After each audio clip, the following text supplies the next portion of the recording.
તારીખના રોજ ગુજરાતમાં બે પેટા ચૂંટણી યોજાવા જઈ રહી છે. એક વિસાવદર અને બીજી છે કડી. આ બંને વિધાનસભાની પેટા ચૂંટણીનો જંગ ગુજરાતમાં ખૂબ જ રસપ્રદ રીતે જામી ગયો છે. પરંતુ સૌથી વધારે જો અત્યારે ચર્ચા થઈ રહી હોય તો એ છે વિસાવદર બેઠકની. અહીં ભારતીય જનતા પાર્ટી માટે આ વખતે જીત હાંસલ કરવી એ પ્રતિષ્ઠાના જંગ સમાન છે. કારણ કે જો આ બેઠક ભારતીય જનતા પાર્ટી હારી જાય છે આ વખતે વિસાવદરની, તો પછી ઇજ્જત દાવ પર લાગી જશે. છેલ્લા કેટલાય સમય, આશરે 18 વર્ષથી અહીં ભારતીય જનતા પાર્ટી વિસાવદરમાં સત્તા પર આવી ન શકી. વિસાવદરની જનતા આમ તો બુદ્ધિજીવી જનતા કહેવામાં આવે છે અને હંમેશા લોકો એવું કહેતા હોય છે, વિશ્લેષકો એવું કહે છે કે પવનની ગતિ જે હોય એ વિરુદ્ધ દિશામાં વિસાવદરની જનતા હંમેશા ચાલતી હોય છે. ત્યારે આ વખતે વિસાવદરમાં ખૂબ જ રસપ્રદ જંગ છે એ જામી ગયો છે. ભારતીય જનતા પાર્ટીના ઉમેદવાર છે કિરીટભાઈ પટેલ, આમ આદમી પાર્ટીના ઉમેદવાર છે ગોપાલભાઈ ઇટાલિયા અને કોંગ્રેસના ઉમેદવાર છે નીતિન રાણપરિયા. આ સાથે જ અપક્ષ ઉમેદવારી પણ ઘણા બધા ઉમેદવારોએ નોંધાવ્યા છે. આશરે 10થી 15થી વધુ એ આંકડો છે. એ અપક્ષ ચૂંટણી લડવા જઈ રહ્યા છે.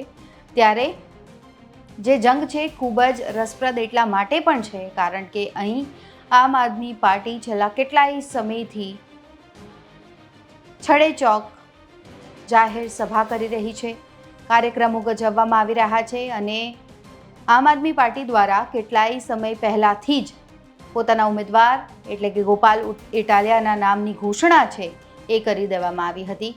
પરંતુ ભારતીય જનતા પાર્ટી પણ આ વખતે ફૂલ ટેન્શન મોડમાં જોવા મળી રહી છે. તેમના ઉમેદવાર કિરીટ પટેલ પણ મેદાનમાં છે, સભાઓ ગજવી રહ્યા છે.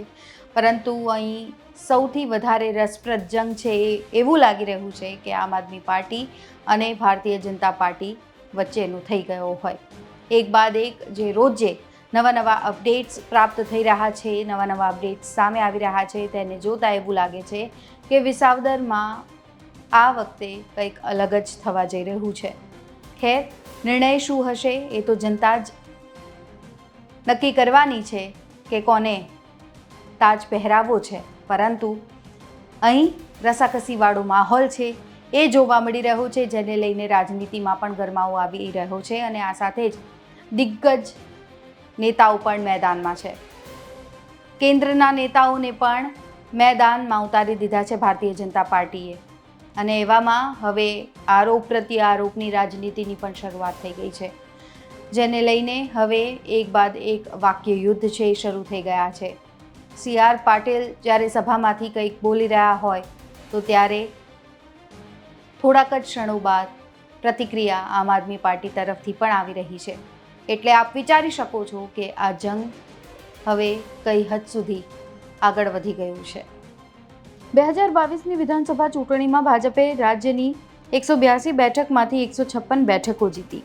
પ્રદેશ પ્રમુખ CR પાટીલના નેતૃત્વમાં ભાજપે આ મહાન સિદ્ધિ હાંસલ કરી અને આ બધું હોવા છતાં જૂનાગઢની વિસાવદર બેઠક પરથી પાર્ટીને સફળતા ન મળી.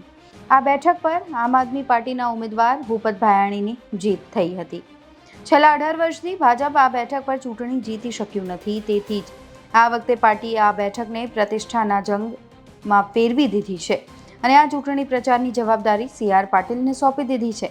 આ બેઠક પર ચૂંટણી એટલા માટે થઈ રહી છે કારણ કે આપના ધારાસભ્ય ભૂપત ભાયાણીની વિધાનસભા બેઠક પરથી રાજીનામું આપીને ભાજપમાં જોડાયા. એક સમયે આ બેઠક ભાજપના દિગ્ગજ નેતા કેશુભાઈ પટેલનો મત વિસ્તાર હતો અને ગઈ વખતે ભાજપ આ બેઠક 7,000 મતોથી હારી ગયું. આ વખતે આ બેઠક ભાજપ માટે પ્રતિષ્ઠાનો વિષય બની ગયો છે કારણ કે અરવિંદ કેજરીવાલે આ બેઠક પરથી ચૂંટણી લડી રહેલા પોતાના નેતા ગોપાલ ઇટાલિયાની ગુજરાતમાં આપના હીરો ગણાવ્યા અને ભાજપને પડકાર પણ ફેંક્યો છે. ત્યારે સવાલ એ થઈ રહ્યો છે કે ગુજરાતની આ સીટ પરથી 18 વર્ષથી કમળ નથી ખીલ્યું અને ભાજપ માટે આ વખતે પ્રતિષ્ઠાનો જંગ છે. આ રિપોર્ટમાં બસ આટલું જ. ગુજરાતના તમામ મહત્વના સમાચાર જોવા માટે અને જાણવા માટે આપ જોડાયેલા રહો ગુજરાત તક સાથે. નમસ્કાર.